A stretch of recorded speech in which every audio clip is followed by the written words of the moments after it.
In a bid to safeguard against the dangers of artificial intelligence, a senior US official has called on China and Russia to affirm a crucial principle that only humans, not AI, should wield the power to deploy nuclear weapons.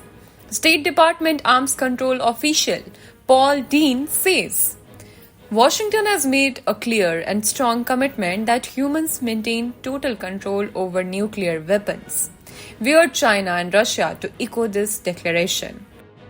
Paul Dean emphasized the importance of this norm of responsible behavior, particularly among the 5 permanent members of the United Nations Security Council. As the Biden administration seeks to deepen discussions with China on nuclear weapons policy and the rise of artificial intelligence, the dialogue between nations takes center stage.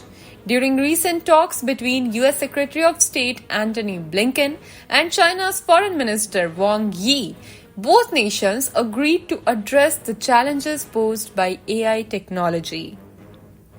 While formal arms control negotiations may not be imminent, efforts to normalize military communications are underway.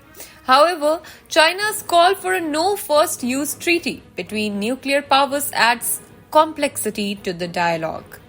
With China expanding its nuclear arsenal, the need for clear guidelines on AI's role in nuclear decision-making has never been more pressing. As nations navigate the complexities of AI and nuclear policy, the world watches closely, hoping for a shared commitment to peace and responsible stewardship of advanced technologies.